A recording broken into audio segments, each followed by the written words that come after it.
16వ రోజు. అందరూ ఆలయానికి రండి. అనుదినము క్రమంగా వస్తున్న మీకు దైవ ఆశీర్వాదాలు. ఈరోజు యేసుక్రీస్తు ప్రభు శిలువ శ్రమల ధ్యాన కోడిక 16వ రోజు. ప్రార్థన చేద్దాం. గొప్ప తండ్రి, మహోన్నతుడా, మీ పరిశుద్ధ పాదాలకు స్తోత్రాలు చెల్లిస్తూ ఉన్నాం. శిలువ శ్రమల ధ్యాన కోడికలో పాల్గొనుచున్నాం. బిడ్డలెల్లరూ ఆశీర్వదించండి. సకాలంలో చేసి వాక్యమందు పాలు పంపులు పొందే భాగ్యం దయచేయండి. వారి కుటుంబాల్లో ఆశీర్వాదం దయచేయండి. వారి శ్రమల ధ్యాన కోడికలు నిరవధికంగా కొనసాగిస్తున్నారు. కావలసినటువంటి సహాయం దయచేయండి, మీరు దయచేయండి. దేవుని సన్నిధిలో ఉంటున్న బిడ్డలకు దేవుడే సహాయం.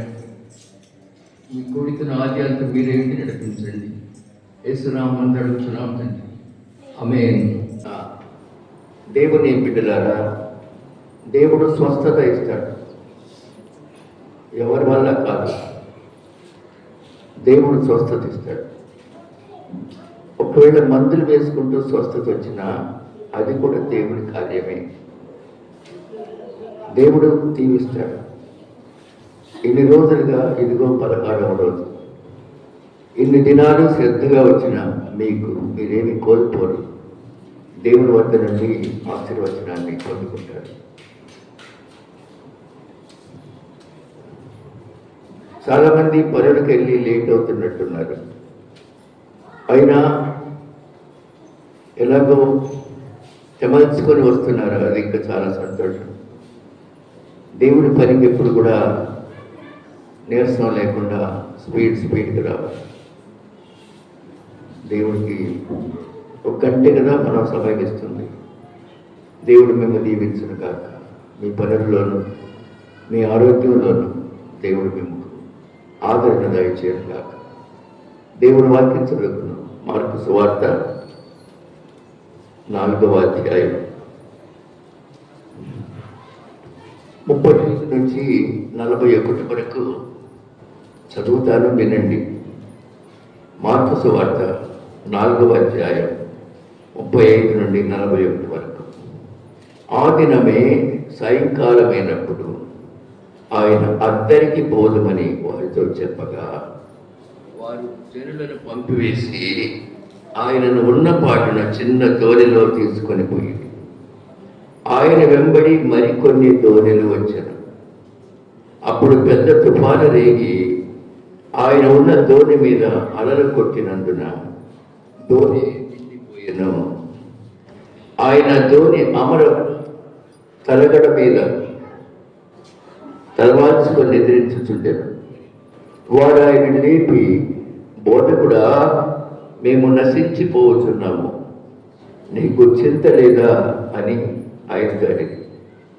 అందుకు ఆయన లేచి గాలిని గద్దించి నిశ్శబ్దమై ఓడకుండమని సముద్రంతో చెప్పగా గాలి అడిగి మిక్కిలి నిమ్మడమయ్యాడు. అప్పుడు ఆయన, మీరెందుకు భయపడుతున్నారు?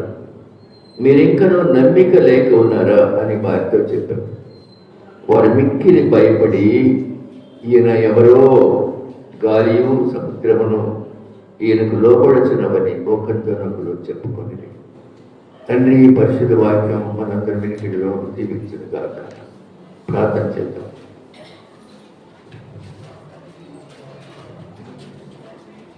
కాకరముని సుబ్బమ్మ ప్రార్థన చేయి.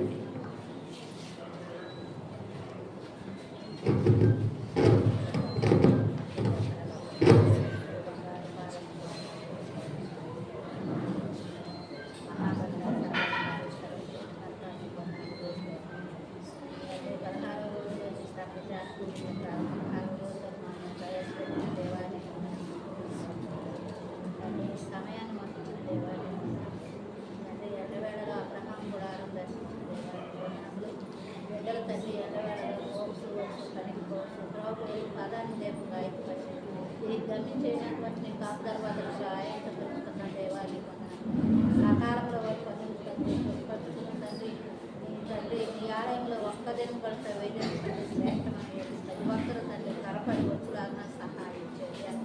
తండ్రి వచ్చు తండ్రి విని జీవించడానికి మాకు సమయాన్ని సహాయం చేయాలి. వినగల చెవి, గ్రహించే మనసు మాకు సహాయం చేయాలి. మాట్లాడాలి తండ్రి, ఏమిటంటే ఈ వాక్యం తండ్రి గాలి సముద్రం తండ్రి వారికి లోబడుతున్నారని ఒకరినొకరు చెప్పుకుంటున్నారని నమ్మకలేదన్నారు. మీరు ఉన్నారా అని తండ్రి విశ్వాసంతో సాగిపోవడానికి సహాయం చేయాలి. నమ్ముట నీ వశమైతే నమ్మువానికి సమస్తం సాధ్యం అన్నావు. సహాయం చేయ, మేలు చేయ తల్లి. ఈ సమయాన్ని మాకు ఇచ్చిన దేవాన్ని వందనములు స్తోత్రములు చెల్లిస్తూ నాకు వచ్చే స్తుతి ఆరాధన మీకై సమర్పించుకుంటూ త్వరలో రానని చేస్తున్నాము. పేరట మిక్కిలి వినయంతో బతుకులాడి వేడుకుంటున్నాం తండ్రి. ఆమేన్. ప్రియమైన సంగమా, దేవుని బిడ్డలారా, మన జీవితంలో కూడా కుటుంబాల్లో పెను తుఫాను వస్తూ ఉంటుంది, అల్లరి వస్తూ ఉంటుంది, గోలగోలగా ఉంటుంది, ఏడుపులు నిష్ఠూరాలు ఉంటాయి. అంత పెద్ద గాలి సముద్రాన్ని అణిచివేసిన దేవుడు మన కుటుంబాల్లో కూడా వాటి ఆయన అంతటి సమర్థుడు. వేవేల సంవత్సరాల క్రితం గలిలయ సముద్రంలో యేసయ్య ప్రయాణం చేస్తున్నాడు. గలిలయ సముద్రం అది. ఆ సముద్రంలో ప్రయాణం చేసేటప్పుడు యేసయ్య ఒక దోణి అంటే పడవ, ఒక పడవలో వెళ్తుండగా ఆయన చూసి మరికొన్ని పడవలు వెంబడించాయి. యేసయ్యను భూమి మీదే కాదు వెంబడించింది, పడవల్లో కూడా వెంబడించింది. ఆయన పడవెక్కి వెళ్తుంటే చుట్టుప్రక్కల ఉన్న జాలర్లు కొన్ని పడవలు ఆయనతో పాటు తీసుకెళ్తూ,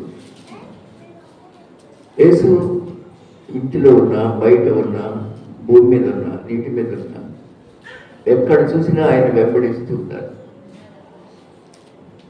ఆ సమయంలో శిష్యులు ఉన్నారు.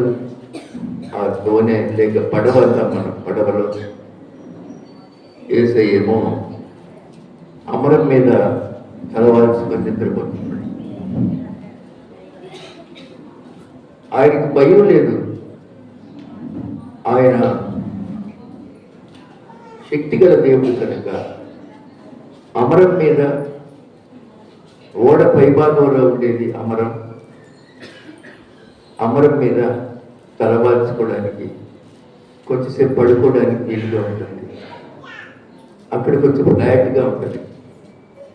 మిగిలిన వారందరూ పడవలో ఉంటారు, చెట్లు వేసి పడవ నడిపిస్తూ ఉంటారు. ఆ సమయంలో పెద్ద తుఫాను రేగింది, భయంకరమైన తుఫాను రేగింది. గలిలయ సముద్రం అంతా అల్లకల్లోలంగా ఉంది, పడవ అల్లకల్లోలంగా ఉంది. శిష్యులు తమ పడవ నడిపే చెట్లతో ధారాళంగా కృషి చేస్తున్నారు, సొంత ప్రయత్నం చేస్తూ ఉన్నారు. తుఫాన్ అంటే అలజడి, గాలి, పెద్ద వర్షం.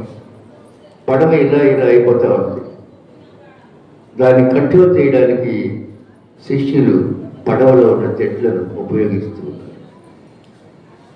వారి ప్రయత్నం వారు చేస్తున్నారు. చివరికి కలవరం వచ్చేసింది వారికి. ఎలా? ఈ పెను తుఫానులో మేము ప్రయాణం చేసిన పడవ మునిగిపోతుందేమో, మేము మా అందరం ప్రాణాలు పోగొట్టుకుంటామేమో అనే ఆలోచనతో ఎవరి ప్రయత్నం వారు చేస్తూ ఉన్నారు. ఈ దోణి అలలు కొట్టినందున నీళ్లతో నిండిపోయింది. పడవ దోణి బరువెక్కింది, నీళ్లతో నిండిపోయింది, కంట్రోల్ కావట్లేదు. అది సముద్రం, గలిలయ సముద్రంలో ప్రయాణం భూమి పక్కనే కనబడుతుంది. ఇది చాలా విపత్కరమైన పరిస్థితి, చాలా భయంకరమైన పరిస్థితి. పడవ ప్రయాణం చేసేవాడికి ధైర్యం కావాలి, గుండె నింపడం కావాలి, ఎక్స్పీరియన్స్ కూడా ఉండాలి. యేసయ్య శిష్యులు దాదాపు అందరూ కూడా పడవల్లో చేపలు పట్టిన వారే, సముద్రాల్లో చేపలు పట్టిన వారే కనుక వారికి సముద్రం యొక్క తీరు తెలుసు. కనుక వారు నిరవధికంగా పోరాటం చేస్తున్నారు. సమస్య వచ్చినప్పుడు సోమరి వాడిని శబ్దంగా కూర్చుంటాడు. అయ్యే వస్తే అయ్యే పోతే అనుకుంటాడు. కానీ సోమరితనమే లేనటువంటి వాడు సమస్య నుంచి బయటికి రావడానికి ప్రయత్నం చేస్తాడు. సమస్య వచ్చినప్పుడు ఆ సమస్య నుంచి బయటికి రావడం ప్రయత్నం చేయాలి. మన కుటుంబాల్లో కూడా ఎన్నో సమస్యలు వస్తాయి. కుటుంబ జీవితాల్లో సమస్యలు ఉంటాయి. విద్యార్థి పరీక్ష ఫెయిల్ అయినప్పుడు తనకు ఒక పెద్ద సమస్య. దాంట్లో నుంచి ఆయన ఓవర్కమ్ కావాలి అంటే ఈసారి కష్టపడాల్సిందే. ఆ విధంగా తను ప్రయత్నం ద్వారా విజయాన్ని సాధిస్తాడు. ప్రయత్నం చేయాలి ప్రతిదీ కూడా. ఈ వీళ్ళు కూడా ఈ పడవను ఈ తుఫాను నుంచి తప్పించడానికి విశ్వ ప్రయత్నం అంటాం చేస్తూ ఉన్నారు. వారి యొక్క భుజాలన్నీ నొప్పిగా ఉన్నాయి. ఇంతవరకు ఆయన ఈ శిష్యులు అద్భుతకరుడైన యేసయ్య ఇక్కడ ఉన్నాడనే మాట మాత్రం మర్చిపోయారు. ఇది మనం ఈ రోజు నేను చెప్పాలనుకుంటున్నాను. సహాయం చేసేవాడు, శక్తి స్వరూపుడైనటువంటి వాడు మాతో ఉన్నాడు అనే మాటను మర్చిపోయి సొంత ప్రయత్నం చేసుకుంటున్నాడు. మనం కూడా మన భారాలు మనమే మోస్తున్నాం. నీ భారమై యెహోవా పెట్టుము, ఆయన నిన్ను ఆదుకొనును. భారం వచ్చినప్పుడు ఎలా కుంగిపోతున్నాం. కానీ ఈ భారాన్ని ఆయన మీద పెట్టలేకపోతున్నాం. ప్రార్థనకు వస్తున్నాం, ప్రేయర్ చేస్తున్నాం, బైబిల్ తీసుకొచ్చుకుంటాం, ఇంటికి వెళ్తాం. కానీ మన సమస్యలన్నీ యేసయ్య ముందు పెట్టట్లేదు. మన ప్రార్థన విజ్ఞాపనలు ఆ రీతిగా ఉండాలి. సమస్య రాని కుటుంబమే లేదు. చిన్నదో పెద్దదో ప్రతి ఒక్కరికి ఉంది సమస్య. ఏదో ఒక విధంగా అనారోగ్య సమస్యలు, ఆర్థిక సమస్యలు, అలాగే ఇరుగు పొరుగు వారి నుంచి వచ్చేటువంటి గొడవలు, తగాదాలు, బంధువుల వల్ల తగాదాలు, సమస్యలు. ఈ గుప్పెడంత గుండె దీన్ని మోస్తూ ఉంటారు. కేవలం మన గుండె మన గుప్పెడంతే కదా. ఈ గుండె కొట్టుమిట్టాడుతుంది. సముద్రంలో పడవ ఎలా తుఫాను కొట్టుమిట్టాడుతుందో సమస్య వచ్చినప్పుడు మనకు కూడా మన గుండె కొట్టుమిట్టాడుతాం. బ్రీతింగ్ పెరుగుతుంది. ఒక విధమైన బ్రీతింగ్ పెరుగుతుంది. ఉచ్ఛ్వాస నిశ్వాస రెస్పిరేషన్ పెరిగిపోతూ ఉంటుంది. నెక్స్ట్ ఏంటంటే బీపీ పెరిగిపోతూ ఉంటుంది. ఇదంతా మనం తెచ్చుకునేది. నా దేవుడు నాకుండగా అదేమీ గుర్తు రాకుండా ఆ సమస్యల నుంచే మనం లోపల మగ్గిపోతూ జీవిస్తున్నాం. ఇంట్లో కొరత ఉంది, కొరత తీరుతుందండి. కష్టపడి పనిచేయి, యేసయ్యను అడుగు, నీ రూపాయి ఆశీర్వదించబడుతుంది. యేసయ్య లేకపోతే నీ 10 రూపాయలు కూడా వృధా అవుతుంది. యేసయ్య నీతో ఉంటే నీ రూపాయి రెట్టింపు ఉంటుంది. అలాగే మన బ్రతుకులో కూడా తుఫాను లేకున్న దోణిలు లేని మనం కూడా ఉన్నాం. జీవితం లేక కుటుంబం, సంసారం ఒక సాగరం అన్నది. సముద్రం లాంటిది. సముద్రంలో పెద్ద సవాళ్ళు ఉంటాయి. అదిగో వేరు తిమింగలు వస్తుంది. భక్తులు తప్పుకొని పోవాలి, పడవ పక్క తీసుకెళ్ళాలి. అలాగే ఇంకా గాలి తుఫాను వస్తూ ఉంటాయి. సైఫోన్ ఉంటుంది, దాన్ని తప్పించుకోవాలి. వాతావరణ తుఫాను వస్తుంది, సైక్లోన్, దాన్ని తప్పించుకోవాలి. సముద్రం అంత పెద్దది, దాంట్లో మన పడవ చాలా చిన్నది. సముద్రంతో పోలిస్తే ఒక నలుసుకున్న చిన్నది మన పడవ. అలాగే మనకున్న పెద్ద సమస్య దేవుడి దృష్టిలో ఒక నలుసుకున్న చిన్నది. ఇప్పుడు చూడండి, 37 అప్పుడు పెద్ద తుఫాను రేగి ఆయన దోణి మీద అలలు కొట్టినందున దోణి నిండిపోయేను. దోణి నిండిపోతే మనకు బరువు పెరుగుతుంది. బరువు పెరిగితే మునగడానికి సిద్ధంగా ఉంటుంది. నిండిపోయిన తోటలో నీళ్ళని బయటకు ఎత్తి పోసుకుంటా ఉండాలి, పడవ నడుపుతా ఉండాలి. ఆయన ధోని అమరం మీద తలగడ వాల్చుకొని నిద్రించింది. చూసారండి, అందరూ కలవరపడుతుంటే ఆయన అమరం మీద ప్రశాంతంగా నిద్రపడుతున్నాడు. ఈ కోరకి ఆయన మెరుగు కూడా రాలేదు. వచ్చినా అది ఆయన పట్టించుకోడు. ఆయనలో ప్రశాంతత ఉంది. అందరూ కలవరపడుతున్నారు, ఆయన అమరం మీద ప్రశాంతంగా ఉంటాడు. ఇది ఈ సిచ్యువేషన్. అప్పుడు వీళ్ళంతా దగ్గరికి వెళ్ళి ఆయన లేపారు. బోధకుడా, బోధకుడా, మేము నశించిపోతున్నాము, నీకు చింత లేదా? ఎప్పుడన్నారు ఈ మాట? వారి ప్రయత్నాలన్నీ చేసుకొని ప్రయత్నాలన్నీ వృధా అయిన తర్వాత అప్పుడు దేవా దేవా అంటున్నారు. మనం కూడా అలాగే ఉంటాం. మన ప్రయత్నాలన్నీ చేసి దేవుడి వైపే చూడకుండా సొంత నిర్ణయాలు తీసుకొని ఏసైని ముందు పెట్టుకోకుండా చాలా చాలా చేస్తూ ఉంటాం. చివరికి ఎప్పుడైతే ఫెయిల్యూర్ వచ్చేసిందో అప్పుడు ఏసయ్యా ఏసయ్యా ఏసయ్యా అంటారు. ఏసై కోరుతుంది ఏంటంటే తాను ప్రథమంగా ఉండాలని, నీ సంతోషంలో ప్రథమంగా ఉండాలని, నీ దుఃఖంలో ప్రథమంగా ఉండాలని, నీ విచారంలో, నీ ట్రబుల్స్లో కూడా మొట్టమొదటి వాటిగా ఉండాలని ఆయన అనుకుంటున్నాడు. కానీ ఆయన మనం వెనక్కి పెడుతున్నాం. మనం చేసే చాలా కార్యక్రమాలు ప్రభువుని వెనకేసి ముందుకు కొనసాగుతాం. అందుకనే తుఫాను రేపుతుంది. ప్రభువు లేకుండా చేసే కార్యక్రమాన్ని దేవుడు అంగీకరించలేదు. కాబట్టి దేవుడికి కావాల్సింది ప్రార్థన. దానికి ఏమి ఫీజులు ఉండవు. దేవుడికి కావాల్సిన విజ్ఞాపన. ఎందుకంటే ఆయన చాలాసార్లు అన్నాడు, నా సమాధానాన్ని మీకు ఇస్తున్నాను, అనుగ్రహిస్తున్నాను, శాంతిని మీకు అనుగ్రహిస్తున్నాను. అది ఎటాక్ చేద్దామా? నా శాంతి, my peace will be given to you. నా శాంతి మీకు అనుగ్రహిస్తున్నాను. యేసయ్య ఎన్నిసార్లు చెప్పారు అలాంటి మాట. అలాగే సమాధానం మీకు ఇస్తున్నాను.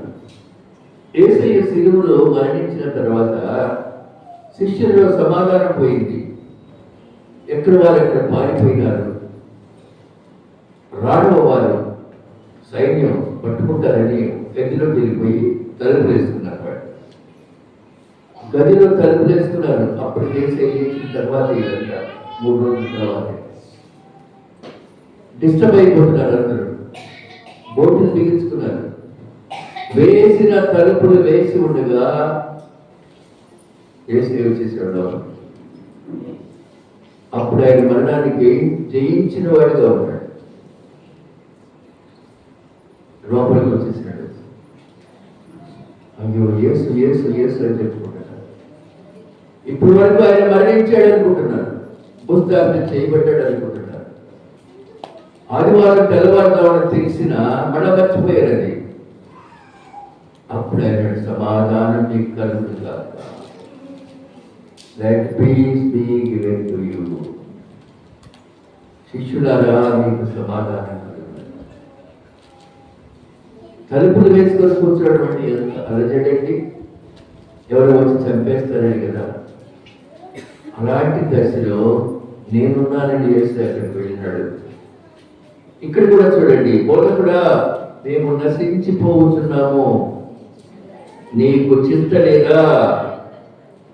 ఒకటేమో రిక్వెస్ట్, నశించిపోతున్నామయ్యా, నీకు చింత లేదా? రెండవదేమో సెటైర్, ఆయన మీద కూడా సెటైర్ వేస్తున్నాడు. నీకు చింత లేదా? మేము చూస్తుంటే అనొచ్చు అట్లా. We are going to die, help me అనేది ఒక పద్ధతి. Don't you feel about us, మా బాధ మీకు బాధగా లేదా, అది మీకు చింత లేదా? అలాంటి ప్రార్థన మనం చేయకూడదు. ఏసయ్యా నా కష్టాలు వస్తున్నావు, నీకు చింత లేదా? నా కష్టాలు నీకు తెలియట్లేదా? అన్నే అనకూడదు. అడుగువారిగా ఉండాలి, కానీ ఇలా నెగిటివ్గా చెప్పేవాడిగా ఉండకూడదు. కానీ ఆయనతో ఉన్న శిష్యులే అంటున్నారు, బోధకుడా మేము నశించిపోతున్నాము, నీకు చింత లేదా అని ఆయనతో అన్నారు. ప్రియమైన దేవుడి బిడ్డలారా, ఇక్కడ ఒక గొప్ప విషయం మీరు కనుక్కోవాలి. అమరం మీద ఎందుకు పడుకున్నాడు వేస్తే ఆ విషయం మీకు తెలియదు. అందరితో పాటు ఎందుకు లేడు, అమరం మీద ఎందుకున్నాడు? పడవ మునిగితే ముందుగా మునిగిపోయేది అమరం. అక్కడ బరువు ఎక్కువ ఉంటుంది. పడవ మునిగే పరిస్థితి వస్తే ముందుగా మునిగిపోయేది అమరం, మునిగిపోయి మిగతా పైకి ఉంటుంది. ఈ పైకి లేవగలిగిన దాంట్లో శిష్యులు ఉన్నారు. మునిగితే మునిగిపోయేది గ్రహిస్తారు. ఎందుకు వేసే అమరాన్ని కోరుకున్నాడంటే, ముందుగా నేను మునిగిపోతాను, నా శిష్యులు మునిగిపోతాను. అది అమరము అంటే. అమరాన్ని ఎన్నుకోవడం ఏంటంటే, ఆయన మన కొరకు, తన శిష్యుల కొరకు ముందుగా మరణించడానికి సిద్ధమైనాడు. అమరం అనే దానికి ఉన్నటువంటి మీనింగ్ ఏంటంటే, పడవ ట్రబుల్ వచ్చి మునిగితే ఫస్ట్ కొలాప్స్ అయ్యేది అమరం. అలా ఏమాత్రము పటిష్టమైన బందోబస్తు లేని చోట ఆయన ఉన్నాడు. పడవలో వీళ్ళు ఉన్నారు. మునిగితే నేనే కదా మునిగిపోయేది. అక్కడ కూడా శిష్యులు ఎంత ప్రేమించాడు చూడండి. నేను మునిగితే కదా నా శిష్యులు మునిగేది, అది ఆయన ఆలోచన. నేను మునిగితే కదా నా వాడు మునిగేది. చూడండి, తెలియకుండానే ఆయన సమర్పణ ఎలా ఉంటుందో. మునిగిపోవడానికి కూడా సిద్ధమయ్యే అమరాన్ని ఎన్నుకున్నాడు. అంతేగాని ఎక్కడో బాగా పీస్ఫుల్గా ఉండేది ఎన్నుకోలేదు. అమరం మీద పడుకుంటే స్లీపింగ్ డిస్టర్బెన్స్ ఉండదు. ఇక్కడ గోలంతా అడిగిన పడుతుంది, ఆయనకి కొంచెం డిస్టెన్స్ ఉంటుంది. అందుకని అది ఎన్నుకున్నాడండి. ఇంకా మీరు వచ్చి మేము నశించిపోతున్నాం, వీఆర్ అబౌట్ టు డై, నీకు చింత లేదా? Don't you worry about that అనగానే ఆయన లేచాడు. లేచి చేసిన మొట్టమొదటి let the wind B stopped, గాలి అడిగిపో. ఎంత అధికారం అంటే, గాలిని గద్దించినాడు. ఇంట్లో గాలి వస్తాను గద్దించిన అధికారం వాక్యం. వేల గాలి వచ్చేస్తుంది రోడ్డు మీద గద్దించుడు ఆరోగ్యం.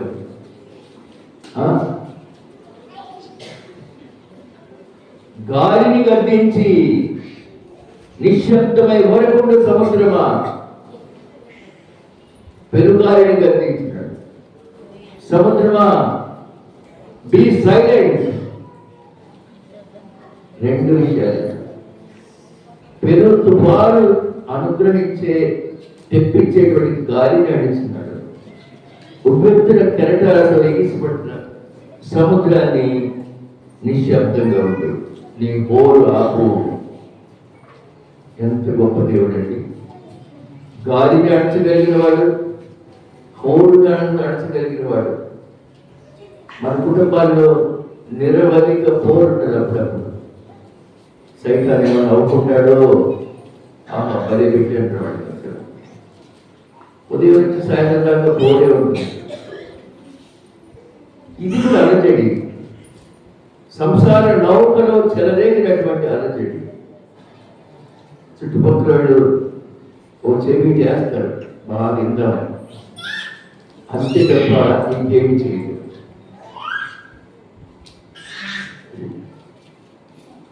The phenomena of the people, ప్రజల యొక్క ఉద్దేశం వారు నశించుకోవాల్సిందే, దేవుడు ఉద్దేశించారు. ఒక్కరు నశించుకోకూడదు, ఒక్కరు నశించుకోకూడదు, అందరూ అంతటా మారుమనసు పొందాలి. అది గొప్ప ఆలోచన. గాలిని గద్దించినాడు, సముద్రమాని శబ్దంగా ఉండన్నాడు. అది అడిగి మిక్కిలి నిమ్మడమైన మిక్కిలి నిమ్మడం. ఇప్పుడు నాకు అన్ఫెయిర్గా ఉంది, ఇప్పుడు ఫెయిర్గా ఉంది. సముద్రపు అలల యొక్క హోరు లేదు, ఎగిసిపడుతున్న అలలు లేవు, పెద్ద శబ్దంతో వస్తున్నటువంటి విండ్ అయిపోయింది. ఇప్పుడు పీస్ఫుల్గా ఉంది. యేసు మాటలో ఎంత ఉందో చూడండి. ఆ యేసును ఎప్పుడైనా మీకు దేవుడు ఆహ్వానించగలవా? నీ ఇంట్లో శోధన వచ్చినప్పుడు లోపలి పెట్టి మూల కూర్చొని యేసుని ఆహ్వానించగలవా? అయ్యా మా కుటుంబం తల్లడిల్లిపోతుంది, నాయన సహాయం చేయమని అడగలుగుతున్నాను. ఆయన పక్కన పెట్టి సొంత నిర్ణయాలు తీసుకుంటుంది. అది మన బ్యాటర్. ఏసైని పక్కన పెట్టేసి అతను కూడా సొంత నిర్ణయాలు తీసుకుంటున్నాం కాబట్టి ఫెయిల్ అయిపోతారు. అంత పెద్ద సముద్రపు గాలిని అడిచిన దేవుడు, అంత గొప్ప తుఫాను నడిచిన దేవుడు మన కుటుంబంలో ఏమైనా శోధన వస్తే అడగలేడా? కాబట్టి ఆలోచించేద్దాం అనే విషయాన్ని. గాలి అడిగి మిక్కిడి నిమ్మడం అయిన తర్వాత ఆయన ప్రశ్న వేస్తున్నాడు, మీరెందుకు భయపడుతున్నారు? ఎందుకు మీకు భయం? నేను ఉన్నా కూడా భయంగా ఉన్నాను. అది నా యేసు దేవుడు నాతో ఉన్నాడు అని మర్చిపోయారు మీరు. ఎందుకు భయపడుతూ ఉన్నారు? రెండో ప్రశ్న అంటే, మీరు ఇంకా నమ్మలేకున్నారా? రక్షించే దేవుణ్ణి తండ్రిని ఉండాలని నమ్మలేకపోతున్నారా? మీరు ఎందుకు మనకు కూడా ప్రశ్నలే. మీరు ఎందుకు భయపడుతున్నారు? ఎందుకు సందేహం? వాడమ్మా, సందేహమేలా, సంశయమేలా?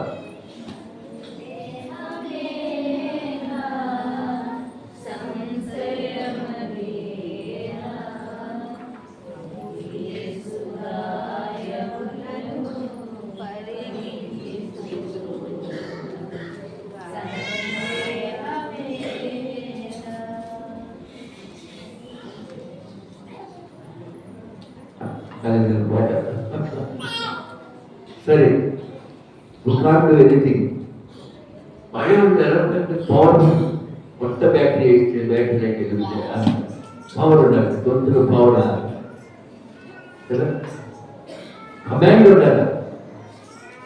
వేసే కావాల్సింది power. Power in the prayer, power in the tone, power in the speech, not laziness. మీరెందుకు భయపడుతున్నారు? Why do you fear? మీరు ఇంకా నమ్మలేకున్నారా అని వారితో చెప్పారు. వారు మిక్కిలి భయపడి ఈయన ఎవరో గాలియు సముద్రం ఈయనకు లోపడుతున్నామని ఒప్పంటున్నప్పుడు ఇది ఇంకా విచిత్రంగా ఉంది.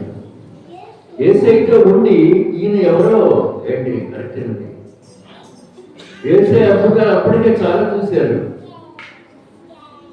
కానీ ఇప్పుడు మళ్ళీ కొత్తగా అంటున్నారు ఈయన ఎవరో. ఇంతవరకు ఎవరో తెలియకుండానే వెంబడిస్తున్నారా? మనము ఆ స్థితిలో ఉన్నాం. యేసు ఎవరో తెలియకుండా వెంబడిస్తున్నాం. ప్రియ బిడ్డలారా, శిష్యులు అలాగే చేస్తున్నారు. వెంటనే గాలి అయిపోయింది, వెంటనే సముద్రం అలలు అయిపోయింది, తుఫాను అయిపోయింది. ఈయన ఎవరో గాలి సముద్రము ఈయనకు లోపడుచున్నవని ఒకరితో ఒకరు ఇప్పుడు వారికి హాయిగా ఉంది.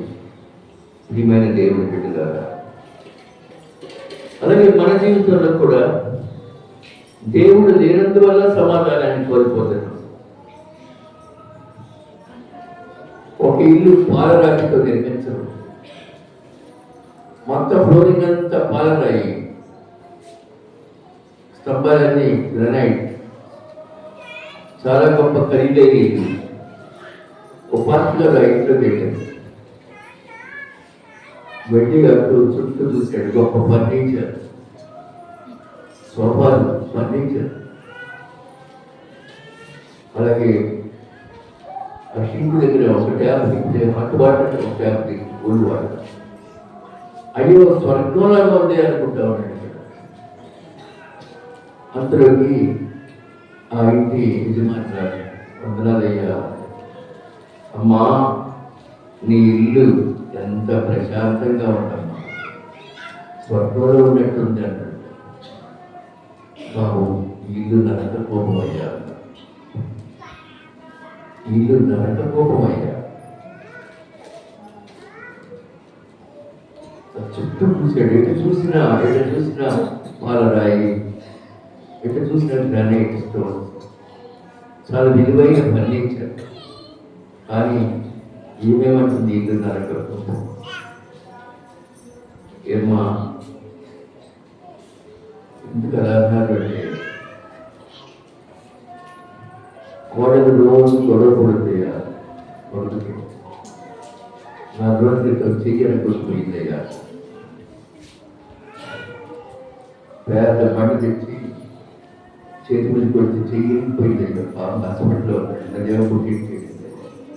మైలు నరకం కోపంగా ఇంకేది చూశారండి. వెండి బంగారము ఐశ్వర్యము డబ్బు ఉన్నప్పటికీ కూడా సమాధానం లేని కుటుంబం నరక కుటుంబం. చూడడానికి అంత శృంగారం ఉన్నటువంటి ఆ గృహం నరక కోపమే.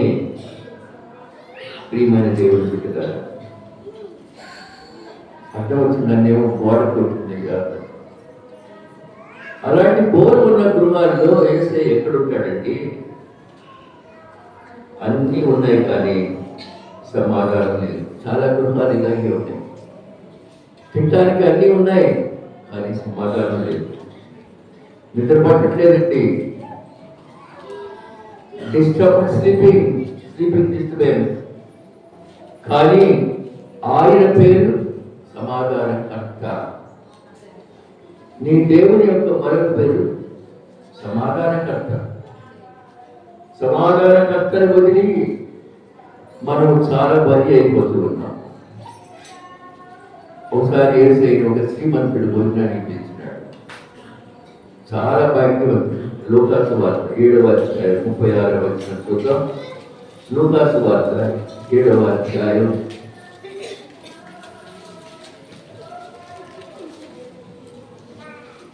36వ వచనం చదువుతున్నాం. బైబిల్ చేయండి, అందరూ బైబిల్ చేయండి. పరిచయంలో ఒకడు తనతో కూడా భోజనం చేయవలెనని ఆయన అడిగాడు. ఆయన పరిచయానికి వెళ్ళి భోజన పంక్తిలో కూర్చుంటాడు. అందరూ పరిచయుడు రిచ్ మ్యాన్ భోజనానికి పిలిచినాడు. ఆయన్ని అక్కడికి వెళ్ళినాడు. యేసయ్య శ్రీమంతుడి ఇల్లు, బ్రహ్మాండమైన భోజనం పెట్టారట. పెద్ద విందుంది టేబుల్స్ మీద. అందులో ఒక పాపాత్మురాలు వచ్చింది ఆ ఇంటికి. ఈ పిలిచిన వాడు వెంటనే కంగు తిన్నాడు. చీచి ఎవరెవరు పిలిచారు? ఈ పాపాత్మురాలు ఎవరు పిలిచారు అని లోపల చాలా ఆవేదన మదన పడుతూ ఉన్నాడు. ఈమె నాటు ఏం చేసిందంటే యేసయ్య పాదాల దగ్గర కూర్చుందండి. ఒక బుడ్డిలో అత్తరు తీసుకొచ్చి అత్తరు బుడ్డి కొట్టేసి యేసయ్య పాదాలు అత్తరు పూసి తల వెంట్రుకలతో తుడుస్తూ ఉంది. కన్నీరు కార్చి పాదాలను తడుపుతూ తల వెంట్రుకలతో తుడుస్తూ ఉంది. అత్తరు వాటిని పోస్తూ ఉంది. ఇదంతా ఈ భోజనానికి పిలిచినటువంటి శ్రీమంతుడు చూస్తూ ఉంటాడు. అసహ్యం కలిగింది. ఈయనేంటండి అనవసరంగా పిలిచారేంటి ఇన్ని, ఇలాంటి వాళ్ళు ఎవ్వరు మేము ముఖం కూడా చూడని వాళ్ళు మా ఇంటికి వచ్చారేంటి ఇప్పుడు పాపాత్మురాలు. ది సింపుల్ ఉమన్ ఈయనంటే అంత అలుసుగా వాళ్ళందరికీ వచ్చేది పర్మిషన్ తీసుకోకుండా వచ్చింది. వీధిలో ముఖమే చూడడం, మా ఇంటికి రావడానికి యోగ్యత లేదే, ఏమేంటి అని ఇంకా అనుకుంటున్నాడు. అసలు ఈయన ప్రవక్త అయితే గొప్పవాడైతే వచ్చేదాన్ని స్టాండ్ దేర్ గెట్ బ్యాక్ వెళ్ళు అంటాడు. అందుకే చిరునవ్వుతో చూస్తూ ఉన్నాడు. అసలు ఈయన దగ్గర శక్తి ఉందా, అనవసరంగా పిలిచారనుకుంటున్నాడండి. ఈ పనికి మాలింది వస్తే ఈయన ఎందుకు కూరుకున్నాడు చూసారా. మన ఇంటికి ఏదో గొప్ప బంధువులు వచ్చారు అనుకున్నాం, మనందరం మాట్లాడుకుంటున్నాం అనుకున్నాం. ఎవరో ఏమి కొంచెం పరిచయం ఉన్నా కూడా మన ఇంటి వైపు రాగాలన్నటువంటి వ్యక్తి జ్వరబడి వచ్చి మన గెస్ట్తో మాట్లాడుతుంటే మనకి ఎలా ఉంటుంది, మనకు వెలవెలబోతాం. ఏమెందుకు వచ్చింది ఇప్పుడు, ఏమెందుకు వచ్చింది ఏంటి, ఏముంది ఆయనకుండే భద్రత ఏంటి, నేను అనవసరం ఇచ్చేదే, గొప్పవాడు అనుకున్నాను, పెద్దవాడు అనుకున్నాను, మంచివాడు అనుకున్నానే అని ఏమంటున్నాడంటే ఈయన ప్రవక్త అయితే తను ముట్టుకున్న ఈ స్త్రీ ఎవరో చూడండి, పాపం ఎవరో కాదు, ఎవరో ఎటువంటిదో ఎరిగి ఉండిన ఇది పాపాత్మురాలు. ఎవరితో అన్నాడంటేనే అక్కడ ఆ సౌండ్ ఏమనిపించింది, ఆ మీద ఈర్ష్య, పాపం, చీచి అనే చిత్కారం ఉందన్నమాట. ఈమె ఎవరితో చూసారు బిడ్డలారా. బాగున్నప్పుడు పిల్లగానే అమ్మాయి వస్తున్నా పంచినప్పుడు వస్తుంది. మర్చిపోయిన మాకేంటో తెచ్చావు, ట్రాఫిక్ మారిపోయింది. అమ్మాయి రమ్మా, ఏమైంది అంటారు, ఎవరివే నువ్వు మా కరేపాకు వస్తున్నావు అంటే ఇక్కడ వచ్చేసింది, చేంజ్ అయిపోయింది. ఎవరితో అనే సౌండ్ ఏంటనమాట, ఇన్సల్టింగ్ సౌండ్. ఇది ఎవరితో ఎటువంటిది ఎరిగి ఉండను, ఇది పాపాత్మురాలు. ఏసైకి హృదయంలో అన్నీ తెలిసిపోతాయి, అన్నీ తెలిసాయి. ఇప్పుడు మనం ఏం చేస్తున్నామో తెలుసు. ఇదిగో ఇంతమంది చర్చకొచ్చారని తెలుసు, ఈ గంట పరిపాట్లు గబగబా ముగించుకొని వచ్చారని తెలుసు. రివార్డ్ ఒక మాట అంటే ఉంది, కష్టంగా ఉంది. ఏసై అది గమనించి ఇట్లా అయ్యా అనిపించాడు. బైబిల్లో ఆయన పేరు సీమోను అని ఉంది. సీమోను చాలా మంది ఉన్నారు, ఈ ధనవంతుడైన సీమోను. పేతురు కాదు, సీమోను పేతురు పేరు, ఈ సీమోను పేరు. ఇప్పుడు నీతో ఒక మాట చెప్పాలయ్యా, బోధకుడా చెప్పు, ఏం చెప్తావు చెప్పు అనగానే ఒకడు కొంతమంది కప్పించాడు, ఇద్దరు కప్పించాడు. ఒకడికి 500 ఇచ్చాడు, ఒకడికి 50 రూపాయలు ఇచ్చాడు.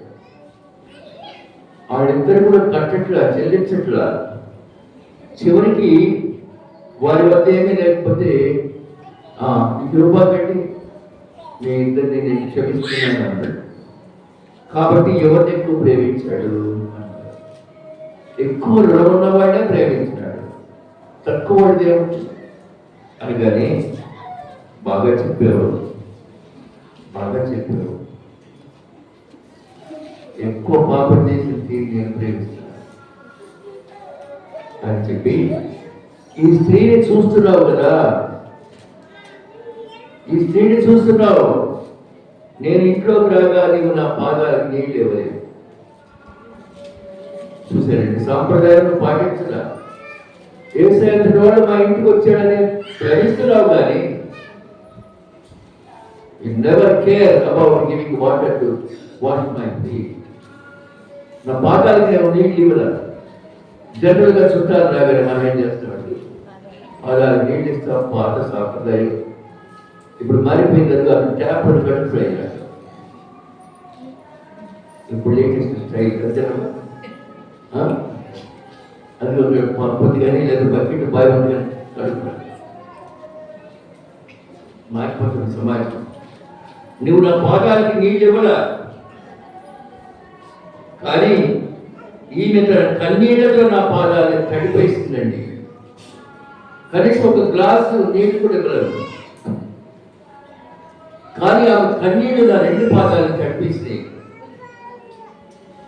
తుండకుండా లేదు, కవర్ లేదు, తన శిరోధాలు పెట్టి చూస్తాను.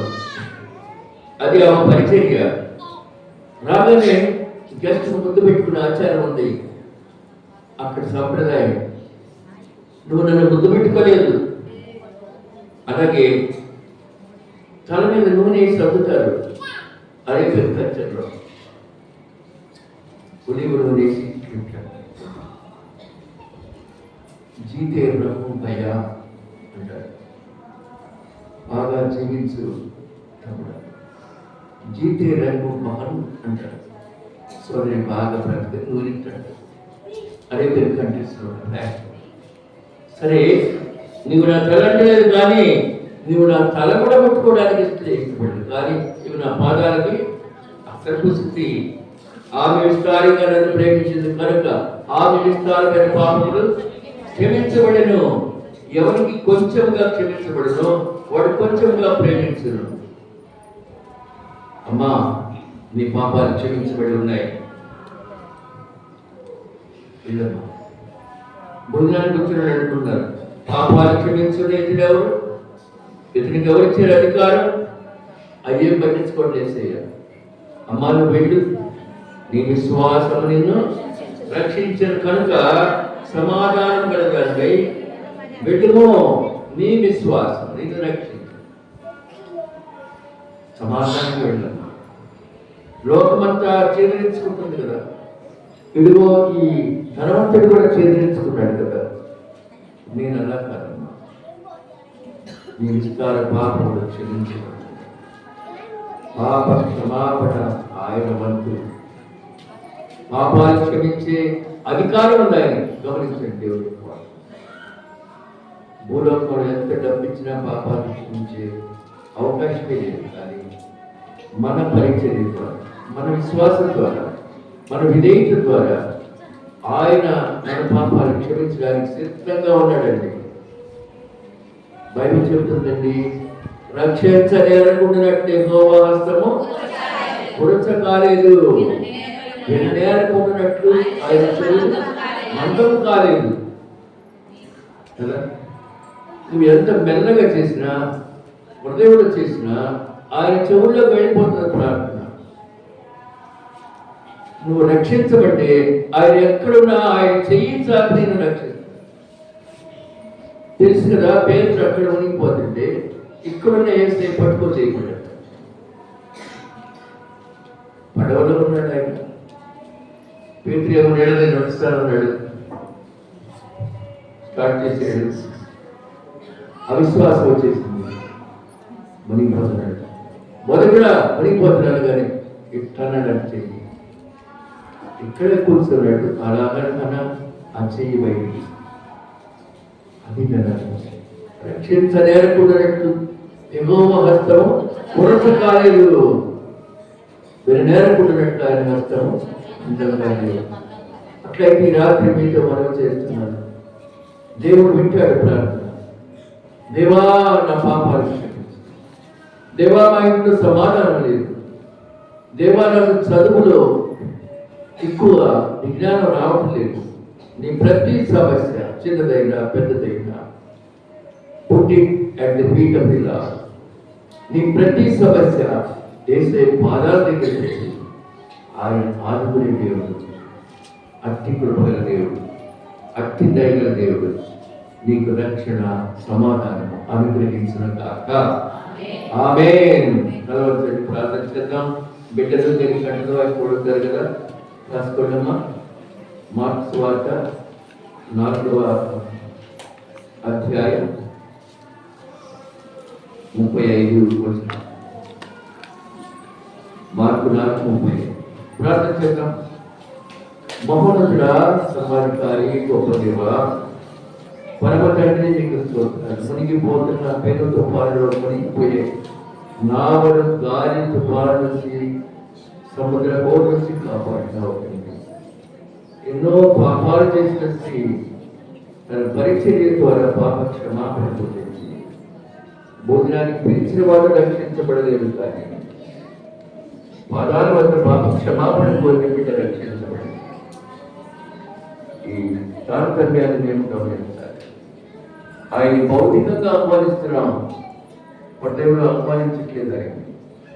పైకి అందరూ చూసేటట్లు ఆహ్వానిస్తున్నాం, ఆర్భాటంగా పిలుస్తున్నాం, కానీ విరిగి నలిగిన హృదయంతో దేవా, నేను పాత్రని గ్రహించి వచ్చి రక్షించబడింది. ఆ ఇంటికి సమాధానమే, ఆ గృహానికి శాంతి. అలాగే పడవలో ప్రయాణం చేసిన శిష్యులు ప్రయాణికులు ఉంటారు. ఈయన ఎవరో గాలి సముద్రంలో లోపలిందే అతి అద్భుతాడు, ఆశ్చర్యకరుడు మా యేసు దేవుడు. ఆయన శిలువ శ్రమల ధ్యానకుడికి ద్వారా మాకులో సమాధానం పొందే విధానాన్ని, మా గృహాల్లో శాంతిని పొందే విధానాన్ని, మా చిన్న ప్రార్థన ఆయన సన్నిధికి చేరుతుందని నమ్మకాన్ని ప్రసాదించి మీ దీవెన చెప్పమని యేసునామములో అడిగి వేడుకుంటున్నాం తండ్రి. ఆమేన్. మన రక్షకులను పరమ తండ్రి దేవుని కృపాదయ, పరిశుద్ధాత్మ దేవుని యొక్క ఆశ్చర్యకరమైన దయ కూడి ఉన్న మనకును సమస్త పరిస్థితులు ఇప్పుడు ఎల్లప్పుడూ సదాకాలం తోడై ఉండుగాక. ఆమేన్.